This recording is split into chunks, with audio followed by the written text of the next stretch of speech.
antara sekian banyak misteri yang ada di kehidupan umat manusia, hal yang paling misterius adalah kehidupan itu sendiri.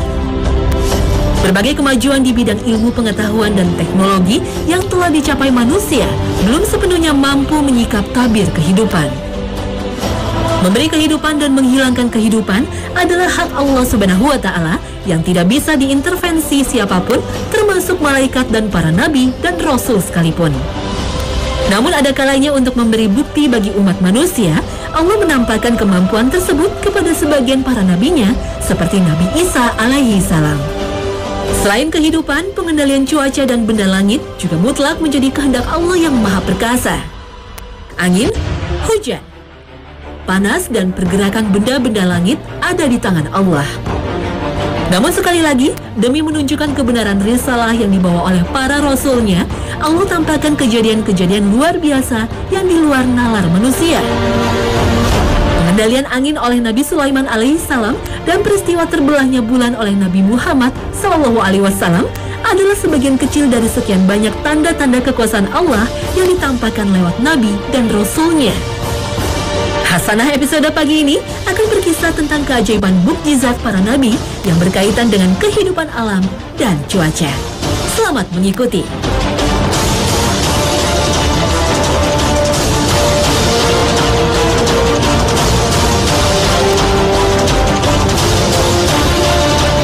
Assalamualaikum warahmatullahi wabarakatuh. Selamat pagi pemirsa Trans 7, Hasanah Ensiklopedi Islam Dunia. Pagi ini kembali hadir ke hadapan Anda untuk memberi saja informasi bermanfaat yang insya Allah dapat meningkatkan keimanan kita. Mukjizat adalah kejadian luar biasa yang Allah tampakkan pada Nabi dan Rasulnya untuk membuktikan kepada kaumnya akan kebenaran risalah yang dibawa oleh para Nabi. Mukjizat biasanya disesuaikan dengan kemampuan terbaik yang berkembang pada masa Nabi tersebut diutus. Sihir sebagai contoh. Kemampuan sihir berkembang pesat pada masa Nabi Musa alaihissalam. Berbagai macam bentuk sihir bermunculan. Fir'aun, penguasa masa itu, memiliki para penyihir yang ikut menopang kekuasaannya. Dan pada masa itulah kemudian Allah mengutus Nabi Musa alaihissalam dengan mukjizat yang mengalahkan semua sihir yang mereka hasilkan. Sehingga menyaksikan keajaiban tersebut, para penyihir Fir'aun langsung memeluk Islam. Sedangkan pada masa Nabi Isa alaihissalam, ilmu kedokteran mengalami kemajuan yang luar biasa, sehingga Allah membekali Nabi Isa dengan mukjizat yang tidak mungkin bisa dilakukan ilmu kedokteran. Allah memberikan kemampuan Nabi Isa untuk menghidupkan dan memberikan ruh kepada makhluk yang telah meninggal, menyembuhkan penyakit buta dan penyakit kusta. Menurut salah satu pendapat, penyakit kebutaan yang diobati oleh Nabi Isa adalah penyakit kebutaan bawaan dari lahir, sehingga tingkat kesulitannya menjadi lebih tinggi. Sedangkan penyakit kusta merupakan penyakit yang dianggap sangat menjijikkan, sehingga ketika ada orang yang terkena penyakit ini, maka ia akan langsung dijauhi masyarakat dan dikucilkan. Penderita penyakit ini tidak hanya menanggung penderitaan karena penyakitnya, tapi juga menanggung penderitaan karena dikucilkan dari pergaulan sosial. Bukan hanya sekedar mengobati penyakit, Nabi Isa juga diberi Allah kemampuan untuk melakukan sesuatu yang tidak mungkin dilakukan ilmu kedokteran sampai kapanpun, yaitu memberikan kehidupan kepada makhluk yang telah meninggal dunia. At-Sa'labi dalam kitab A'rais Majalis yang bercerita tentang kisah Nabi-Nabi menuliskan bahwa Nabi Isa alaihissalam pernah menghidupkan 4 orang. Yang pertama adalah Lazaru. Lazaru adalah sahabat Nabi Isa alaihissalam. Pada suatu hari Nabi Isa alaihissalam mendapat kabar bahwa Lazaru jatuh sakit. Sedangkan jarak antara Nabi Isa dan tempat tinggal Lazaru sejauh 3 hari perjalanan. Ketika sampai di sana, Lazaru telah meninggal dunia dan telah dikuburkan. Nabi Isa pun mendatangi kuburan Lazaru. Sesampai di kuburannya, Nabi Isa memohon kepada Allah agar menghidupkan kembali Lazaru. Lazaru pun hidup kembali, bahkan ia kemudian berumur panjang dan memiliki keturunan. Manusia kedua yang dihidupkan oleh Nabi Isa adalah seorang anak yang menjadi tulang punggung orang tuanya yang sudah renta. Orang yang ketiga adalah putri dari sahabatnya Lazaru. Sedangkan yang keempat adalah Sam bin Nuh.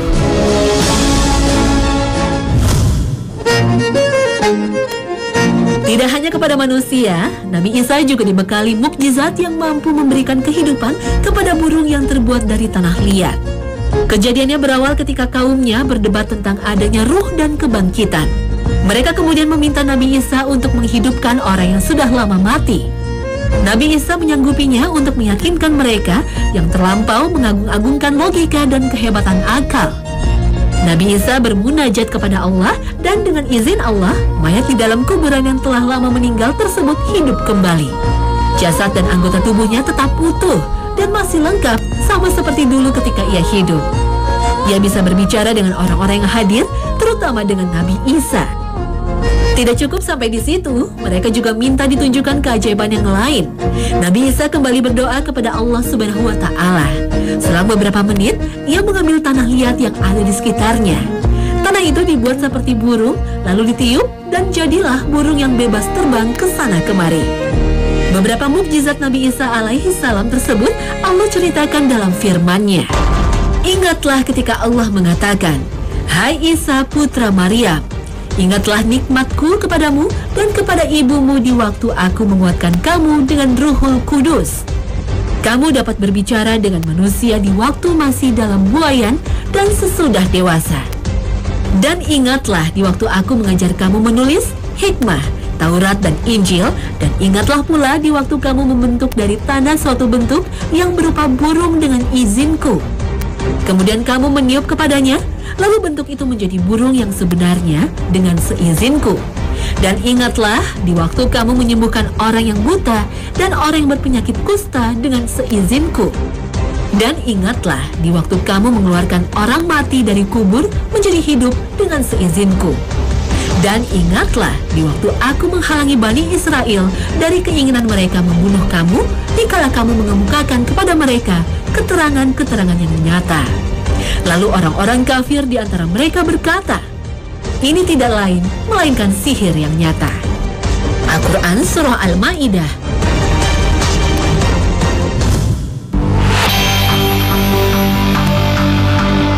Menyembuhkan orang sakit tanpa pengobatan medis juga pernah dilakukan oleh Nabi Yusuf alaihissalam. Pasien Nabi Yusuf pada waktu itu adalah ayahnya sendiri, Nabi Yakub alaihissalam. Sang ayah mengalami kebutaan karena kesedihan yang mendalam disebabkan oleh kehilangan dirinya ketika masih kecil. Setelah berkelana dalam pengembaraan hidup, dari mulai menjadi budak, diangkat sebagai anak, difitnah, dipenjara, sampai akhirnya ia diberi kepercayaan oleh Raja Mesir ketika itu, Nabi Yusuf berkesempatan lagi bertemu ayahandanya. Krisis yang melanda negeri Mesir yang menjembatani pertemuan keluarga ini. Saudara-saudara Nabi Yusuf datang mengantri seperti rakyat Mesir lainnya untuk mendapatkan bahan pangan. Mereka tidak menyadari bahwa pejabat penting yang mereka datangi adalah Nabi Yusuf, saudara mereka yang dulu mereka telantarkan di tengah hutan. Sampai kemudian pada pertemuan berikutnya, Nabi Yusuf membuka informasi tentang dirinya. Mereka pun minta maaf kepada Nabi Yusuf. Bersamaan dengan itu, melalui saudaranya, Nabi Yusuf mengirim bajunya agar diusapkan ke wajah ayahnya yang buta. Dan benar saja, tidak lama setelah diusapkan, Nabi Yakub kembali dapat melihat dengan normal. Allah Ta'ala berfirman, "Idhabu biqamisi hadha fa'alquhu ala wajhi abi ya'ti basiran wa'tuni bi ahlikum ajma'in."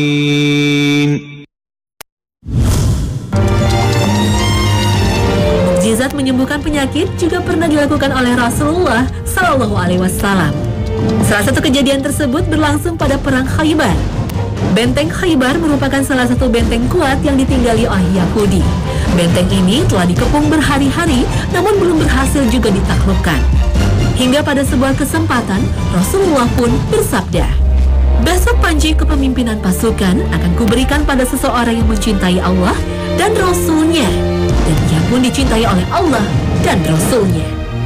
Tentu saja semua orang yang mendengar hal tersebut berharap mereka lah yang akan diberi panji itu oleh Rasulullah, karena mendapat jaminan dicintai oleh Allah dan Rasul-Nya. Dan ketika pada pagi harinya ternyata orang yang dimaksud Rasulullah adalah Ali bin Abi Thalib. Para sahabat melaporkan bahwa Ali bin Abi Thalib sedang sakit mata. Rasulullah SAW memanggil Ali.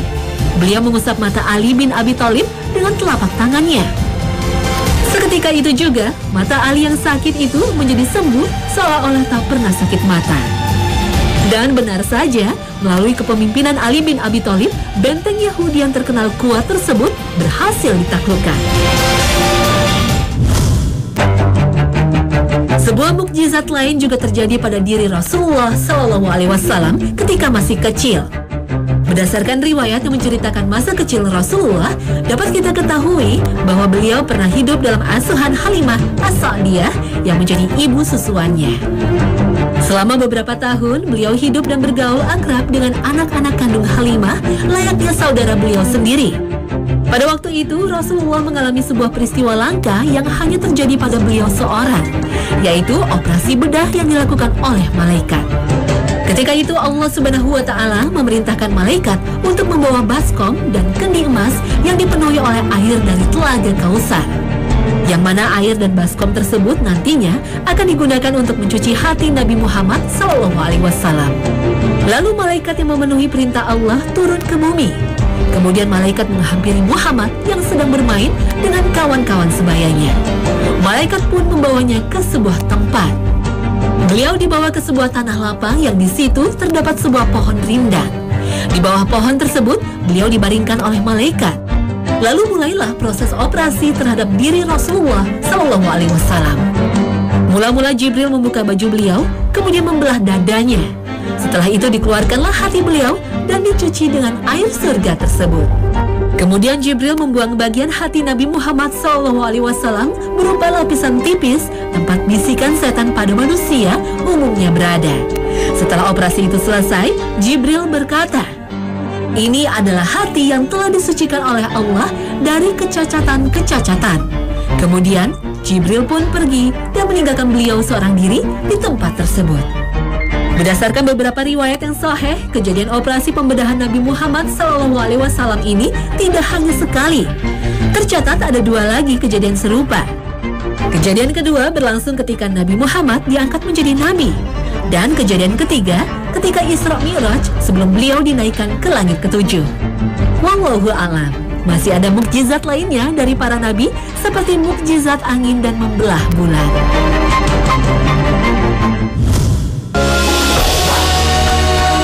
Angin adalah udara yang bergerak yang diakibatkan oleh perbedaan suhu dan perbedaan tekanan udara di sekitarnya. Angin bergerak dari tempat bertekanan udara tinggi ke tekanan rendah. Saat ini angin dimanfaatkan sebagai salah satu sumber energi terbarukan, menghasilkan tenaga listrik, pengganti bahan bakar yang terbuat dari fosil. Angin juga berfungsi sebagai instrumen untuk membantu take off atau landing pesawat di landasan pacu bandara. Tapi angin yang terlalu kuat dan kencang juga dapat menimbulkan masalah bagi manusia. Angin bahkan mampu memporak-porandakan rumah, bangunan, dan menumbangkan pohon, bahkan menimbulkan korban jiwa. Topan Haiyan yang beberapa waktu lalu menghantam sebagian besar wilayah Filipina merupakan salah satu bentuk dahsyatnya kekuatan angin. 6.000 lebih korban tewas dan 25.000 lebih meninggal dunia merupakan korban yang cukup besar karena keganasan angin. Ada kalanya angin yang kuat ini menjadi hukuman dan teguran dari Allah dari bangsa-bangsa yang ingkar, seperti yang Allah timpakan kepada kaum Ad. كذبت عاد فكيف كان عذابي ونذر إنا أرسلنا عليهم ريحا صرصرا في يوم نحس مستمر. Dengan segala kegunaan dan masalah yang ditimbulkannya tadi, Allah telah menganugerahkan kepada Nabi Sulaiman alaihissalam kemampuan untuk mengendalikan angin. Sehingga Nabi Sulaiman menjadikan angin sebagai sarana transportasi baginya. Dengan bantuan angin tersebut, Nabi Sulaiman dapat mencapai daerah yang jauh dengan perjalanan yang singkat. Perjalanan yang seharusnya ditempuh dalam waktu sebulan dapat ditempuh dalam waktu setengah hari saja. Imam Hasan al-Basri mengatakan bahwa dengan bantuan angin tersebut, Nabi Sulaiman dapat melakukan perjalanan dari Damaskus ke Istakhar, sebuah kota di selatan Iran, dalam waktu setengah hari. Jarak dari Damaskus ke Istakhar lebih kurang 1.600 km. Dengan perhitungan tersebut, maka kecepatan angin yang digunakan Nabi Sulaiman sebagai sarana transportasi mencapai 260 km per jam. Subhanallah. Dan kami tundukkan angin bagi Sulaiman, yang perjalanannya di waktu pagi sama dengan perjalanan sebulan, dan perjalanan di waktu sore sama dengan perjalanan sebulan pula. Dan kami alirkan cairan tembaga baginya. Dan sebagian dari jin ada yang bekerja di hadapannya di bawah kekuasaannya dengan izin Tuhannya. Dan siapa yang menyimpang di antara mereka dari perintah kami, kami rasakan kepadanya azab neraka yang apinya menyala-nyala. Al-Quran Surah Saba ayat 12. Bulan adalah salah satu benda langit terdekat dari bumi. Jarak dari bumi ke bulan sekitar 380.000 km. Bulan disebut juga satelit bumi dan berevolusi terhadap bumi. Pergerakan bulan juga mempengaruhi iklim yang ada di bumi. Di samping itu, peredaran bulan juga menjadi penanggalan waktu yang ada di bumi seperti kalender Hijriyah. Dalam Bukhari dan Muslim, juga dalam kitab-kitab hadis yang terkenal lainnya, diriwayatkan bahwa sebelum Rasulullah SAW hijrah, berkumpullah tokoh-tokoh kafir Quraisy seperti Abu Jahal, Walid bin Mughirah, dan Al-Ash bin Qail, meminta kepada Nabi Muhammad SAW untuk membelah bulan. Mereka mengatakan, seandainya kamu benar-benar seorang nabi, maka belahlah bulan menjadi dua. Rasulullah SAW berkata kepada mereka, apakah kalian akan masuk Islam jika aku sanggup melakukannya? Mereka menjawab, ya. Lalu Rasulullah SAW berdoa kepada Allah agar bulan terbelah menjadi dua. Rasulullah SAW memberi isyarat dengan jarinya, maka bulan pun terbelah menjadi dua. Selanjutnya, sambil menyebut nama setiap orang kafir yang hadir, Rasulullah SAW berkata, hai Fulan, bersaksilah kamu. Hai Fulan, bersaksilah kamu. Demikian jauh jarak belahan bulan itu sehingga Gunung Hira yang ada di Mekah tampak berada di antara keduanya. Akan tetapi orang-orang kafir yang hadir tetap keras kepala. Mereka bahkan mengatakan ini adalah sihir. Padahal semua orang yang hadir menyaksikan pembelahan bulan tersebut dengan seksama. Untuk meyakinkan diri mereka sendiri, mereka pun lalu menunggu orang-orang yang akan pulang dari perjalanan. Orang-orang Quraisy pun bergegas menuju keluar batas kota Mekah menanti orang yang baru pulang dari perjalanan. Dan ketika datang rombongan yang pertama kali dari perjalanan menuju Mekah, tapi ternyata keterangan yang mereka terima justru tambah meyakinkan kalau bulan itu terbelah. Ya, mereka juga melihat hal yang sama seperti yang dilihat penduduk Mekah. Atas peristiwa ini, Allah Subhanahu wa Ta'ala menurunkan ayat Al-Quran. Sungguh telah dekat hari kiamat dan telah terbelah bulan, dan ketika melihat tanda-tanda kebesaran kami, mereka pun ingkar lagi berpaling seraya berkata, ini adalah sihir yang terus-menerus.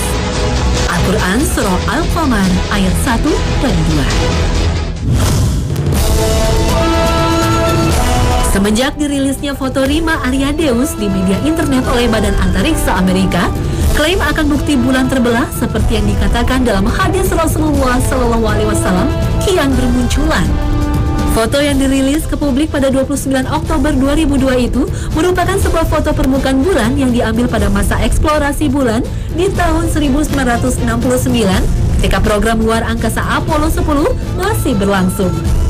Dari deretan foto yang dirilis, diperlihatkan pada permukaan bulan tampak citra gambar berbentuk seperti alur patahan atau alur sungai kering. Inilah yang dimaksud dengan Rima Ariadeus. Sebagian pihak mengklaim bahwa patahan seperti alur sungai kering tersebut merupakan bukti bahwa bulan pernah terbelah. Mereka juga berargumen dengan beberapa pendapat ahli geologi yang ada di bumi. Sementara pihak yang tidak sependapat mengatakan bahwa klaim yang menyatakan patahan seperti alur sungai kering merupakan bukti bahwa bulan pernah terbelah adalah sangat lemah dan tidak bisa dijadikan bukti yang kuat untuk mengatakan terbelahnya bulan menjadi dua bagian. Rima Ariadeus hanyalah salah satu contoh dari sekian banyak alur patahan yang terdapat di permukaan bulan. Alasan lainnya adalah panjang Rima Ariadeus yang hanya 300 km, sedang diameter ekuator permukaan bulan mencapai sekitar 1.700 km. Perdebatan tentang bukti terbelahnya bulan tersebut tentu jangan sampai mempengaruhi keyakinan kita sebagai umat Islam terhadap mukjizat Rasulullah. Terbelahnya bulan sebagai mukjizat Rasulullah adalah mutlak diyakini. Terlepas apakah sudah mampu dibuktikan oleh ilmu pengetahuan atau belum, tinggal persoalan waktu. Dengan tidak mampunya ilmu pengetahuan menyingkap misteri tersebut, tentu menunjukkan bukti tanda-tanda kebesarannya. Seperti mukjizat yang diberikan pada Nabi Sulaiman, di mana ia mampu mengendalikan angin, dan Nabi Isa yang dapat menghidupkan orang mati, merupakan salah satu dari sekian banyak contoh mukjizat yang pernah terjadi dan tidak dapat dijelaskan melalui akal maupun pikiran. Sebagai wujud salah satu iman kepada Rasul, maka sepatutnya kita meyakini bahwa pada masa Rasulullah SAW bulan pernah terbelah, sebagaimana hadis yang telah disebutkan tadi. Mukjizat merupakan salah satu tanda kebesarannya, namun bukan berarti mukjizat harus dapat dijelaskan menggunakan akal maupun pikiran manusia.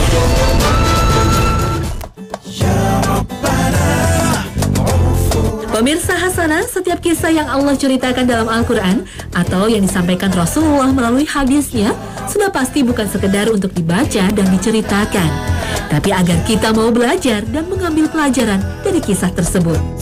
Demikian pula berbagai mukjizat dan keajaiban yang diperlihatkan kepada kita tentu untuk menambah keyakinan kita dan meningkatkan keimanan kita kepada Allah Ta'ala.